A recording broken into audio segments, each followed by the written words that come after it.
تو سوچئے ذرا، ایک گاؤں ہے، کچھ پڑوسی ہیں اور ایک ایسا جھگڑا جو افراتفری اور کامیڈی سے اتنا بھرا ہے کہ بس۔ آج ہم اسی دیہاتی کامیڈی کی ایک ایک پرت کو کھول کر دیکھیں گے۔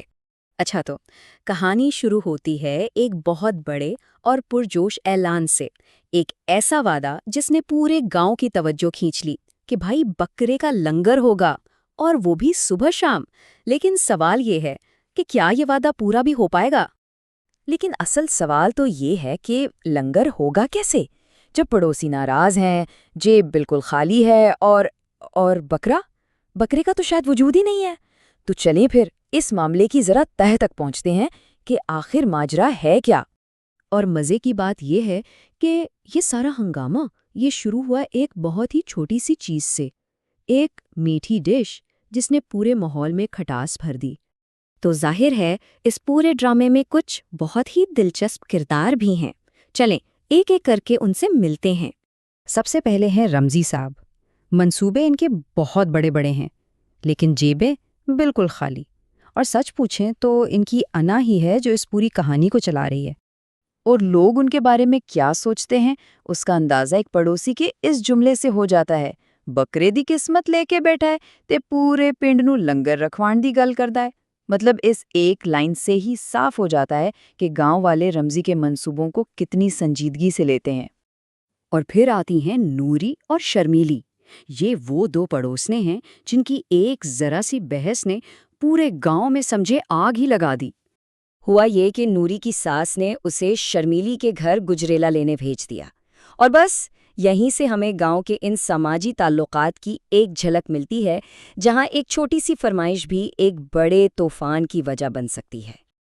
اب گجریلا کیا ہے؟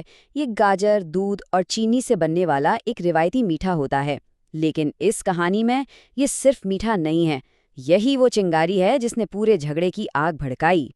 تو جناب، گجریلے کی بات تو اب کہیں پیچھے رہ گئی، بات ایک چھوٹی سی پیالی سے نکل کر پورے گاؤں کے لنگر تک جا پہنچی ہے، اور یہ تب ہوا جب رمزی نے اپنا عظیم الشان منصوبہ سب کے سامنے رکھا۔ دیکھیں، لنگر صرف کھانا کھلانا نہیں ہوتا، خاص طور پہ گاؤں میں یہ عزت کا ساخ کا معاملہ ہوتا ہے۔ تو رمزی کا یہ منصوبہ اصل میں سب کو اپنی حیثیت دکھانے کی ایک کوشش تھی۔ اور اصل کامیڈی، اصل مزہ یہیں پر ہے۔ ایک طرف ہے رمزی کے خواب اور دوسری طرف ہے کڑوی حقیقت۔ مطلب وہ پورے گاؤں کو کھانا کھلانے چلائے اور حالت یہ ہے کہ کوئی اسے ادھار دینے کو بھی تیار نہیں۔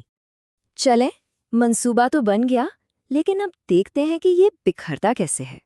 یہ کہانی کا وہ حصہ ہے جہاں سارا پلان ایک کے بعد ایک لڑائی جھگڑوں کی نظر ہو جاتا ہے اور پوری طرح ناکام ہوتا ہے۔ تو رمزی کا جو شاندار منصوبہ تھا نا، وہ کچھ ایسا تھا۔ سب سے پہلے پورے گاؤں میں لنگر کا اعلان کر دو، پھر یاد آیا کہ ارے ایک بڑی دیگ بھی تو چاہیے، پھر اس دیگ کے 3,000 روپے کے بیانے پر لڑائی کرو، اور آخر میں جب سب کچھ چوپٹ ہو جائے تو الزام سب پر ڈال دو۔ کیا بات ہے! اب کہانی میں ایک اور موڑ آتا ہے۔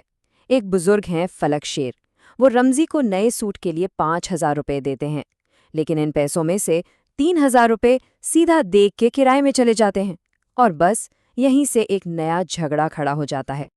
اور جیسے ہی یہ خبر پھیلتی ہے کہ پیسوں کا غلط استعمال ہوا ہے، پورے محلے میں گپ شپ کا ایک طوفان آ جاتا ہے۔ ہر کوئی یہی کہہ رہا ہے، اسے منع کیا تھا کہ اس بندے کے پیچھے نہ جائے، پر ایا پھر بھی چلا گیا۔ حالت یہ ہو گئی ہے کہ جس باورچی کو بلایا تھا وہ بھی اس ساری افراتفری سے تنگ آ گیا ہے۔ وہ بیچارہ چیخ رہا ہے کہ بھائی میں نے اس میں نہیں پکانا، 8 دن ہو گئے مجھے یہاں بیٹھے ہوئے۔ اور اب ہم پہنچتے ہیں کہانی کے کلائمیکس پر، وہ مقام جہاں تانوں اور گالیوں کا ایک ایسا طوفان آتا ہے کہ کامیڈی بالکل ایک الگ ہی لیول پر چلی جاتی ہے۔ لیکن جو آخری انکشاف دیگ کے بارے میں ہوتا ہے نا، وہی تو اس کہانی کا سب سے بڑا پنچ لائن ہے۔ تو جب کوئی پوچھتا ہے کہ بھائی اس دیگ میں یہ نیم کا پانی کیا کر رہا ہے، تو جواب کیا ملتا ہے؟ یہ رات کو کتے کے زخموں پر ٹکور کرنے کے لیے ہے۔ مطلب جس دیگ پر اتنا بڑا ہنگامہ مچا ہوا تھا وہ لنگر کے لیے تھی ہی نہیں۔ اچھا، تو ایک لمحے کے لیے رکتے ہیں اور یہ سوچتے ہیں کہ اس طرح کی کامیڈی آخر اتنی مزیدار کیوں لگتی ہے، یہ کام کیسے کرتی ہے؟ اس کامیڈی کی بنیاد نا کچھ خاص چیزوں پر ہے۔ ایک تو ہے تانوں اور گالیوں کا تخلیقی استعمال، پھر ہے اپنی عزت بچانے کی کوشش جبکہ حقیقت بالکل الٹ ہے۔ اس کے علاوہ ایک چھوٹی سی بات کا بڑھتے بڑھتے پورے گاؤں کا مسئلہ بن جانا، اور ہاں، غیبت، جو اصل میں کہانی کو آگے بڑھاتی ہے۔ تو آخر میں ایک سوال رہ جاتا ہے، ایسی دنیا میں جہاں باتیں بڑی بڑی ہوں اور کام چھوٹے، وہاں زیادہ قیمتی چیز کیا ہے؟ اپنی ساکھ یا پیٹ کا کھانا؟